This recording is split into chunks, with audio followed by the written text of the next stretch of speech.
Bem-vindo ao nosso podcast Caso a Caso. Produção e edição, Viviane Acosta. Quer compartilhar a sua história? Chama no direct no Instagram, Viviane Acosta. No assunto de hoje, nós iremos falar sobre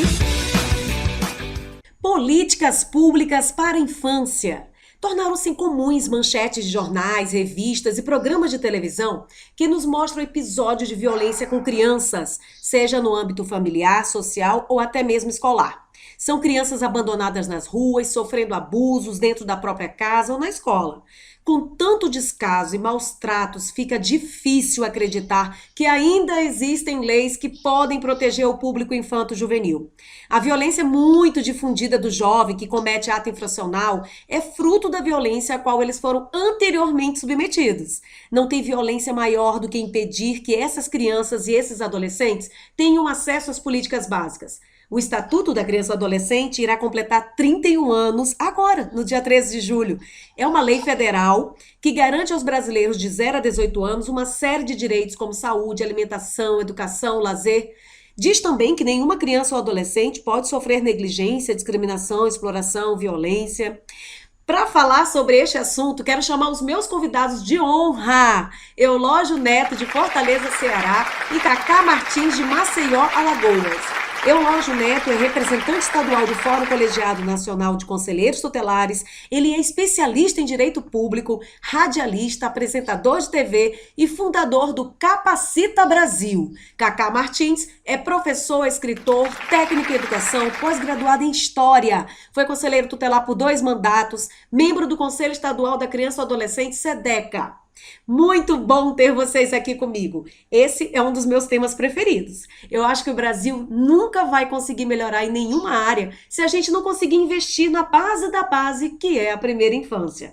Então, falando agora direto com o meu amigo Eulógio, eu queria que você me explicasse aí para os nossos ouvintes do nosso podcast o que é política para a primeira infância, o que ela engloba e qual é a importância dessas políticas para a criança e para outras áreas. Olá, Viviane. Olá a todos que estão nos ouvindo nesse momento. Eu queria agradecer a oportunidade, de estar conversando com o seu público, nossa audiência que é fabulosa. E assim, é fácil dar a compreensão da questão do que se fala de políticas públicas, né? E a política pública nada mais nada menos que um olhar de como você quer a sua localidade. Isso você fala quando você se refere diretamente ao gestor público, porque política pública vem exatamente de um olhar, de uma estatística, né, que eu, como gestor, posso elaborar, ver o que a população mais clama, o que o povo mais deseja naquela localidade, seja ela município, seja ela estado. Para tanto, é importante dizer que a política pública é exatamente o pontapé para a sociedade ter o seu bem-estar, né? Aquilo que é possível acontecer, aquilo que é possível o gestor oferecer. Então, se confunde muito a questão da política pública, se choca com a questão da transparência de governo. Né? Ou seja, qual é o perfil de um governo?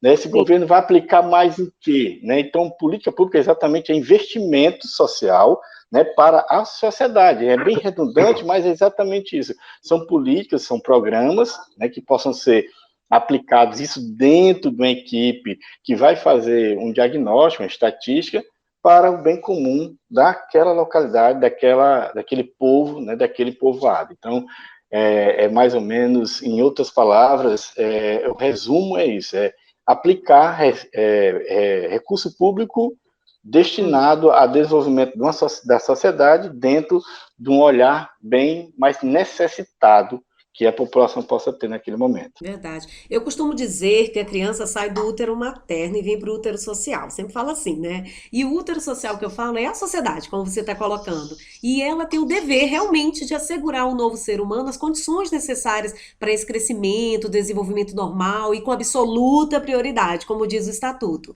Cacá, como é que seria essa infância saudável? Olha, primeiro eu quero agradecer o convite. Acho que da Viviane Acosta, e fazer aqui um recorte rapidinho que a pandemia trouxe para a humanidade um mal terrível.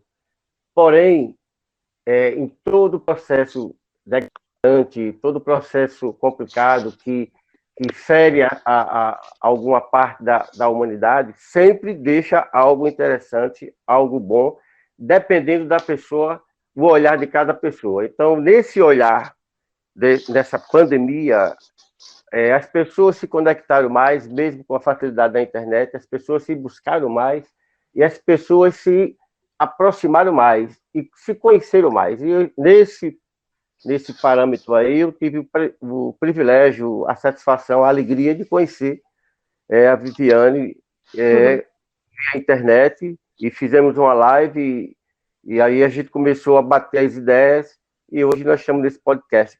Então, primeiro, fazer essa saudação harmoniosa, alegre e feliz em relação ao... Depois conhecer o Eulógio, nordestino, mas que a gente nunca teve contato, mas através dessa via de acesso que é a Viviane, a gente agora pode estar sendo conectado de forma eterna, né? Com certeza, professor. Certeza. Dizer o seguinte, falar da primeira infância, falar da criança, falar do adolescente, falar do jovem, em um país totalmente contraditório a todos esses direitos promulgados na Carta Magna, no 227 da Constituição, é muito complicado, porque existem vários fatores, existem várias situações já diversas, e a gente tem que encontrar um veio, uma linha do tempo para que a gente possa compreender. Porque eu não sei se privilégio, eu não sei se fui colocado por Deus naquela situação para poder advir, pensar no que poderia ser nos anos 80, fechando para 90, que foi ter trabalhado na FEBEM, no início da FEBEM. Então, eu pude ali trabalhar no exercício pleno do Código de Menores, onde eu trabalhava e acolhia as crianças advindas, por exemplo, das famílias vulneráveis, que não podiam mais criar os seus filhos por conta da situação econômica que o país passava, e iam lá de madrugada entregar seus filhos para que o Estado cuidasse. E eu, muitas vezes, recebia essas crianças. Então, eram crianças de todas as idades. Então, eram pavilhões de crianças. Eu tive a oportunidade de trabalhar num pavilhão de 200 crianças. Então você era um quadro terrível. E aí, graças à intervenção da sociedade, através das suas entidades representativas, questionadoras, lutadoras, que bravamente lutaram e começaram a questionar esse modelo de sociedade para a infância e a adolescência, que na Carta Magna de 88 foi promulgado um artigo de muita luta, de muito sangue, que mudou todo o panorama da política no Brasil. Há uns 10, 15 anos mal entendidas, 20 anos, até 30 anos agora mal entendida, mal compreendida. Mas o que me deixa feliz, Viviane, os militantes, ao longo desses 31 anos, abraçaram a causa, mergulharam na causa, vestiram a camisa, estão suando a camisa para que esses direitos sejam realmente consagrados e efetivados em nossa sociedade. A infância, eu tive a oportunidade, porque nesse tempo aí de FEBEM, o que se tinha de projeto para a criança e para o adolescente era o próprio Estado constituir cursos de aprendizados, de engraxates, para vender picolé.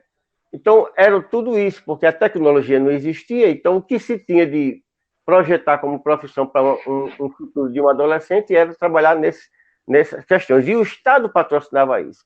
Se era tão difícil, tão complicado para o adolescente, você imagine para a criança da primeira infância, onde você não tinha uma rede que se preocupasse com isso, não tinha pessoas especializadas, formadas, com o pensamento voltado para os direitos daquela criança na primeira parte da vida dela, que é do 0 aos 6 anos. Então, era uma situação difícil. Hoje, na nossa realidade, é só um recorte, na nossa realidade, nós temos hoje constituído, dentro do ECA, do Estatuto da Criança, uma vertente, uma linha do tempo, onde nós temos dentro do ECA 3 instrumentos importantes para a garantia desses direitos e para a divulgação e promoção desses direitos e para a garantia desses direitos.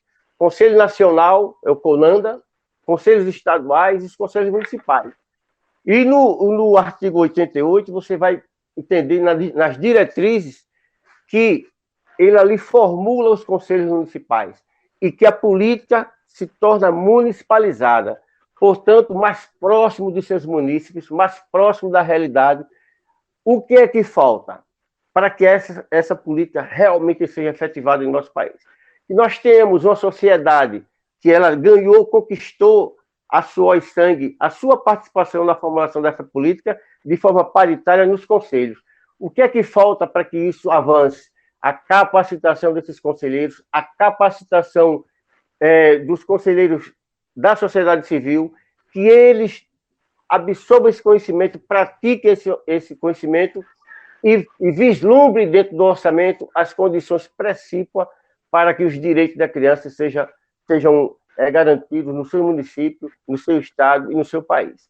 O que é que nós esperamos do CONANDA? Que se aproxime dos conselhos estaduais, se aproxime dos conselhos municipais e promova de forma contínua as capacitações para que essa ala da sociedade integrada nos conselhos municipais, estaduais e no CONANDA possam, de forma efetiva, colaborar para que essa realidade seja modificada. No momento, nós temos a necessidade que, como preconiza o artigo 4º, que a família também seja orientada, que os CRAs e os CREAs tenham profissionais para trabalhar essa família e que nem todas as famílias vulneráveis têm acesso ao CRAs e têm acesso ao CREAS. E tem muitas cidades pequenas no Brasil inteiro que não sabem nem o que é um CRAS, e nem sabem o que é um CREAS e nem sabem como reivindicar. E os conselhos dessas regiões, dessas cidades, também têm dificuldade desse entendimento, porque comumente o presidente do Conselho Municipal de muitas cidades, em geral, é a primeira-dama, é a esposa do prefeito que vai tomar conta daquela política e escolhe quem vai fazer parte daquele conselho e ali as coisas não avançam. Então, essa é uma exposição rápida minha, mas cheia de ingredientes que, ao longo da nossa conversa, a gente vai destrinchando e colocando ponto a ponto em seu lugar.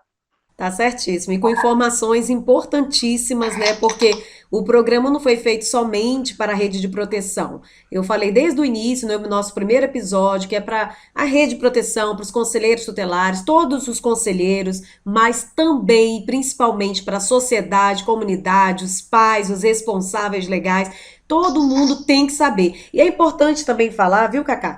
É bom ler, né? Porque às vezes a pessoa não pega o estatuto, não sabe, não lê mesmo, não tem em casa.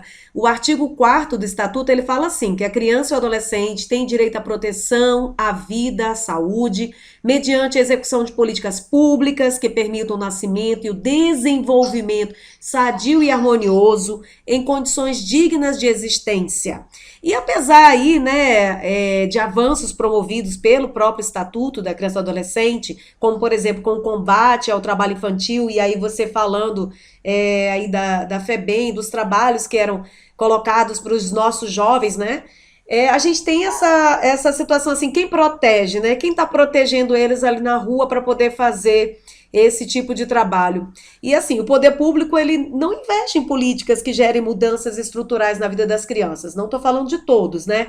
Mas muitos deixam a desejar. Eulógio, qual é o impacto físico e emocional sobre uma criança, por exemplo, que é explorada a sua mão de obra? O trabalho infantil, por exemplo. Bom, na verdade, a gente tem que colocar dentro do conhecimento, na parte técnica jurídica, né, que após a promulgação do Estatuto e também da própria Lei Orgânica da Assistência Social, de 1993, ela traz esse sentimento. Indo mais direto no que você me pergunta, o aspecto físico e psicológico, né? Eu posso falar um pouco do físico, do que eu presenciei, né? Do psicológico, a gente fez muitos encaminhamentos, na época que estávamos conselheiros, né? Isso afeta toda uma sociedade, porque não é só a família. Quando você pega, né, e falta a política pública, dentro do tema que você me pediu para falar, quando falta essa política pública, tem sim esse afeto direto, emocional, né, traz a questão da falta da política, tá? Porque a política pública, é importante dizer que elas são 3 eixos, né? E aí eu vou já chegar no que você me fala e me faz a pergunta. Porque se você faz uma política distributiva, que é um dos pontos, tem a política de redistributivas, que aí já são o poder legislativo que tem o poder para mudar o orçamento do município. E quando o poder público, por alguma razão, e eu volto ao tema bem mais direto da política pública para a infância e também incluindo a nossa adolescente, temos que entender como é que faz essa elaboração para tentar atender o que você está me pedindo, né, em termos de pergunta e resposta, né, mas é necessário ter uma equipe para fazer o estudo, Viviane e próprio Cacá, dessa situação onde estão as famílias, as necessidades dessas famílias, porque o Estatuto ele é muito claro, ele nos coloca um certo conforto, onde tem um artigo específico para mim aplicar, mas se eu não tiver essa junção, né, de um poder público, né, que sabe fazer políticas distributivas, que aí é a questão dos serviços, bens e quantias que você pode dar, que você pode falar agora nesse período da pandemia, né, tem essa ajuda que o governo está, é uma política de distribuição de renda, né, no caso de quantias, que sai do governo. É isso para acalentar o momento, ou seja, melhorar, porque tem muitas pessoas ficando doente, né, devido à pandemia, e o psicológico abala, em cima da sua pergunta, né, que o físico, a alimentação que falta, porque tem muitos brasileiros passando realmente fome, não é necessidade não, é fome, necessidade é coisa temporária, que é um momento ali, né, mas a fome está dentro das residências hoje devido à pandemia.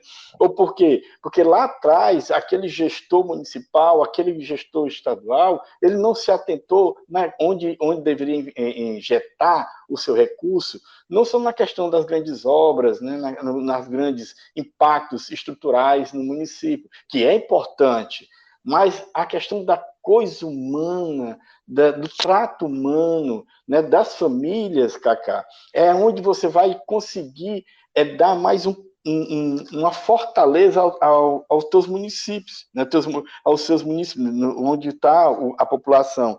E eu quero colocar, dentro dessa sua pergunta, Viviane, a questão do bem-estar. Uhum. A sociedade precisa ser atendida nos seus direitos fundamentais.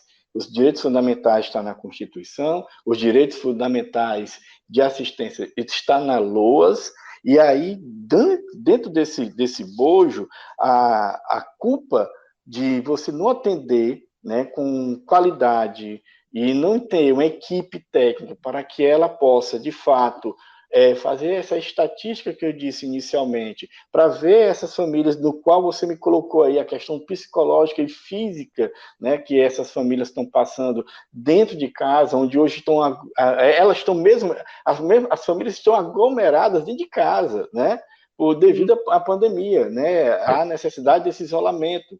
E aí falta, o pai ficou desempregado, cadê a política do retorno do emprego, né?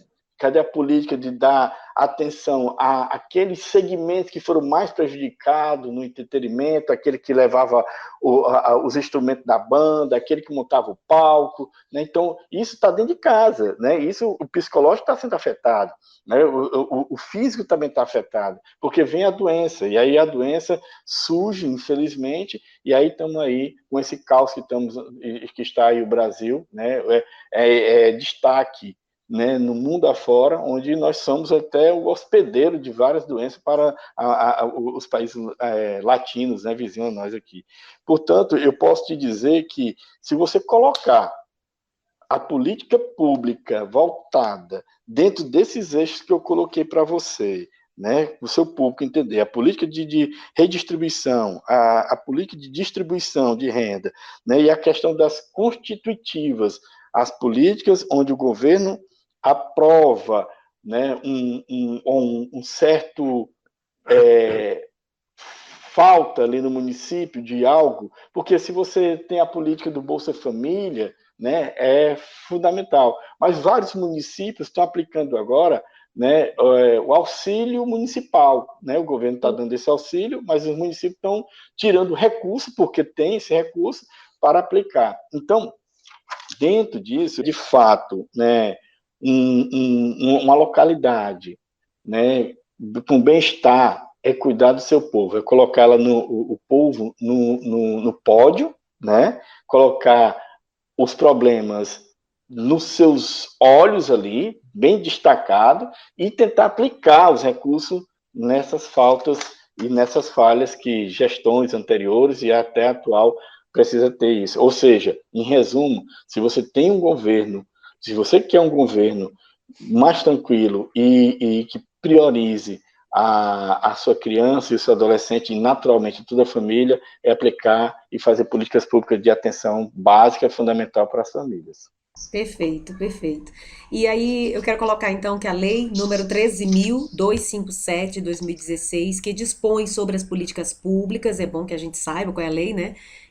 Políticas públicas para a primeira infância, diz que elas são voltadas ao atendimento dos direitos da criança da primeira infância e devem ser elaboradas e executadas de forma, eu até fiz um destaque aqui do artigo 4º, inciso 4º, que fala: reduzir as desigualdades no acesso aos bens e serviços que atendam aos direitos da criança da primeira infância, priorizando o investimento público, como você falou, né, na promoção da justiça social, da equidade, da inclusão sem discriminação da criança. Aí eu volto a pergunta agora para o Cacá. Cacá, você acredita que olhar mais de perto o Congresso Nacional e avaliar as atividades de deputados, senadores, é tarefa importante na proteção desses direitos? Eu acho que essa questão também é muito importante. Essa pergunta que você faz com muita sabedoria é o seguinte: deputados, senadores, o Congresso, todos os políticos, prefeitos, as pessoas que detêm o poder e de executarem as políticas públicas, nós temos que estar de olho, sim. A população tem uma certa dificuldade, mas o Estatuto da Criança, volto a frisar, ele autorizou que a sociedade civil estaria dentro dos conselhos e fortalecendo esse organismo, para que esse organismo tivesse força de diálogo e de vigilância e de fiscalização dos poderes constituídos.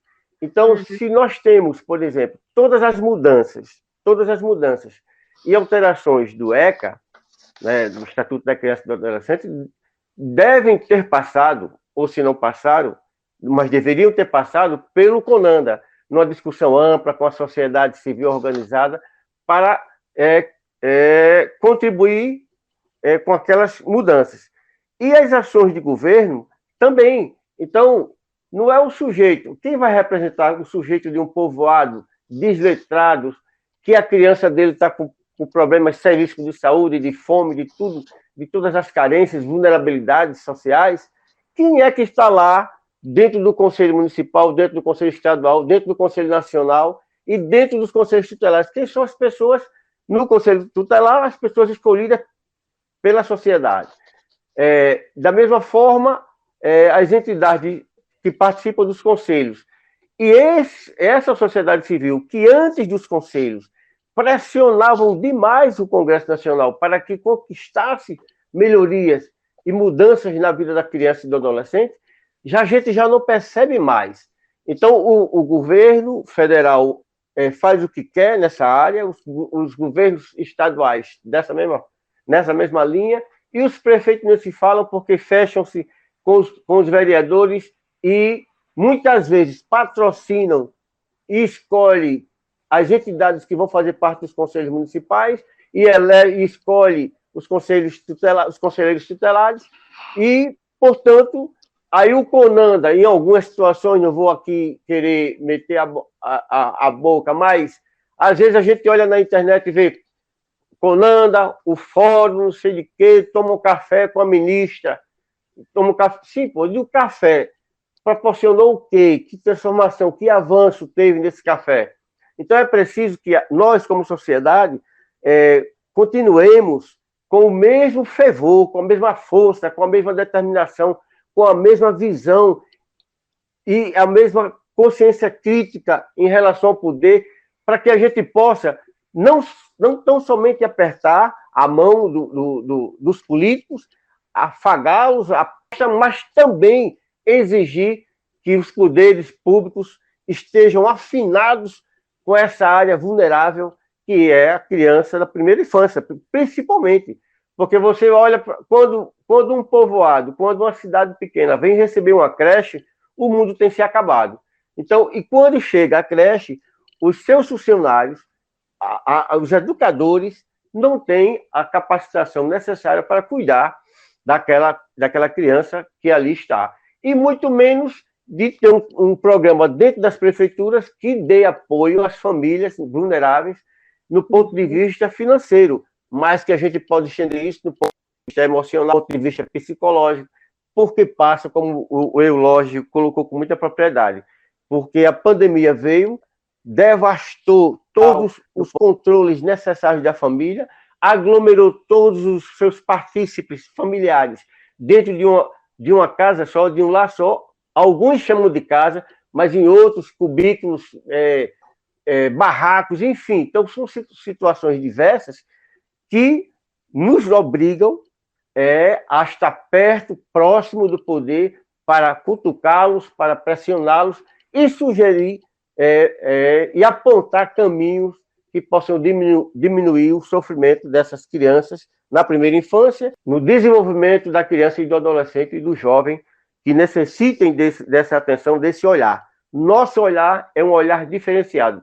Digo isso porque as pessoas que se dedicam, que militam nessa política da criança e do adolescente, ela sempre tem um plus a mais. Ela não é um técnico, simplesmente. A pessoa que vai lá no Conselho Tutelar, atende, vai lá no CRAS, atende, vai lá no Serviço Público Municipal e atende. Quem milita na área da política da criança e do adolescente, ele sempre tem um plus a mais. Um olhar carinhoso, atencioso, zelador e protetor. Eu acho que é isso, né? E também, como o Eulógio colocou, o poder público tem que ter essa sensibilidade de ouvir o cidadão, né? Ele sabe o que passa na sua cidade. Eulógio, como que você visualiza essa política pública nacional para a primeira infância? Bom, eu vejo que dentro do marco legal, né, que é importante a gente colocar, que isso aí foi uma luta de mais de 2 anos, para que pudesse ter sido sancionada no dia 8 de março de 2016. Né? Então, esse marco legal, se a gente pudesse segui-lo, né, quando eu digo nós pudéssemos segui-lo, a gente fala como se fosse estar no poder, né, pegando as palavras do nobre Kaká. Né? Aí a gente ia garantir, né, a criança e adolescente o direito a priorizar a qualidade de escola, né, reforçar a importância do atendimento quando você faz aquele atendimento do agente de saúde, né, dentro da família. Aquilo ali é um trabalho fabuloso, né, que aquilo ali também é criando política pública, porque o agente de saúde consegue ter esse olhar. E assim o próprio conselheiro tutelar, quando tem as demandas que chegam no conselho, e ele vai fazer os encaminhamentos, e junto com o próprio programa, o CIP, então mesmo no lápis, ou, no caso na caneta mesmo, escrevendo ali, ele consegue ter esse diagnóstico, Viviane. E eu vejo que, dentro da sua pergunta, as políticas públicas, elas afetam todos os cidadãos, né? Ou seja, não tem divisão de escolaridade, se o cara tem é doutorado, ou aquele que tem o ensino fundamental, tem indistinção, né, do que ele pensa sobre a sexualidade. Enfim, desse ponto que eu posso dizer, quando você fala de raça, de religião, ou seja, todos os níveis sociais, a política pública afeta ou beneficia, quando eu disse no início, onde o poder público possa ter esse olhar. Então, eu posso dizer bem claro para você que esse é o formato que eu vejo nacionalmente. Se você tem um poder público que garante as políticas públicas dentro do marco legal, dentro do Estatuto da Criança e do Adolescente, dentro da LOAS, ele vai estar bem com a sociedade, e a sociedade naturalmente vai ter bem. Perfeito. Cacá, quer deixar uma mensagem aqui para os nossos ouvintes? A gente está finalizando agora. Eu quero parabenizar também a exposição do Eulógio, pela clareza que ele coloca, né? Eu sou mais agressivo nas palavras, mas eu quero lhe parabenizar por isso. Que nós, brasileiros, que nós, militantes dessa política, que nós não podemos abrandá-la, nós não podemos amaciá-la, nós temos que estarmos sempre que nem um porco-espinho, armado, sempre para a luta, sempre para avançar, sempre para defender e garantir os direitos de nossas crianças. Porque eu pude ter o privilégio de passar por essa luta para conquistar esse artigo 227. Eu participava, nesse momento, dos movimentos sociais e vi como foi difícil de acampar no Congresso, de comissões do Nordeste, de toda a parte do Brasil. Eu sei como foi difícil. Então, e o que me dói é que quando você vê qualquer capacitação em qualquer estado da federação, qualquer município, vamos capacitar a rede de proteção da política da criança. Você pode botar lá o melhor expositor do mundo, vá para lá.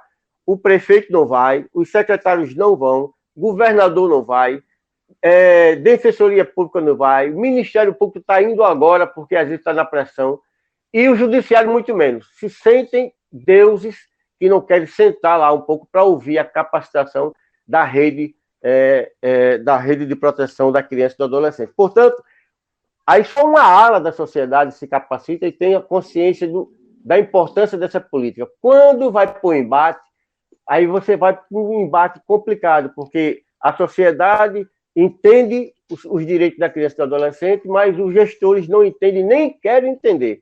Então, se você não tem uma sociedade capaz de ir para o enfrentamento, difícil, enfrentamento eu falo no bom sentido, não é enfrentamento de guerra, de destratar ninguém, mas é de conquista, porque nesse Brasil, amado, nada foi conquistado sem briga, sem luta. Tudo que se tem na Constituição foi briga, foi luta. No Congresso Nacional, quem conquistou, muitos deputados tombaram, porque insistiram. Hoje a Constituição está aí, funcionando, estatuto, mas muitas pessoas tombaram, foram perseguidas, foram execradas do poder, não participaram do poder nenhum, porque foram exilados e escanteados, vamos dizer assim. No município, quem é contra o prefeito não vai ter um emprego, não vai ter uma oportunidade. E se tiver emprego na família, o prefeito tira. Então, essa consciência de vestir a camisa e suar essa camisa é um mistério de cada um de nós. Eu tenho certeza absoluta que esse podcast que nós estamos fechando agora, eu deixo essa mensagem de coragem, de fé e de bravura, que nós possamos continuar nessa luta, que é uma luta interminável, mas gratificante, na defesa, na garantia e na promoção dos direitos da criança e do adolescente. Eu quero deixar aqui um forte abraço de Alagoas para o Ceará e para o Rio de Janeiro, Macaé. Deixar aqui um abraço, Eulógio e Viviane Acosta. E muito obrigado pelo convite. Estarei sempre à disposição para contribuir no que for necessário dentro dessa linha da política da criança e do adolescente. Obrigada. Eu que agradeço por eu ter convidado e você ter aceito participar aqui com a gente. Eulógio, sua mensagem final aqui para a gente. Viviane, eu só tenho que agradecer a você. Eu gosto da simplicidade, amei ouvir aí o Cacá, né? Eu sou um otimista positivista, né? O cara que é otimista positivista, ele acredita num Brasil melhor, ele acredita nos homens, né, que fazem as leis, né? Porque eu tive a oportunidade de estar no Parlamento Municipal aqui na quinta capital do país, fui primeiro suplente de deputado, e acredito que as oportunidades surgem para que a gente possa acrescentar vidas melhores, momentos melhores para as pessoas. E eu sou um brasileiro que acredita nesse Brasil, que acredita nas pessoas, né, que acredita na evolução dessas pessoas e que as oportunidades possam surgir. Para tanto, eu agradeço a você, Viviane Acosta, uma excelente profissional que está despontando aí no Brasil afora com os podcasts, estando aqui, né, falando. Eu só agradeço a oportunidade, que Deus te abençoe. Cacá, parabéns, venha visitar aqui Fortaleza, que Viviane já veio, né, já foi convidada pelo Capacita Brasil. Obrigado, Viviane, pela oportunidade. Aqui comigo, Eulógio Neto e Cacá Martins, que abrilhantaram este episódio com muita maestria. Obrigada, meus amigos, e até o próximo podcast.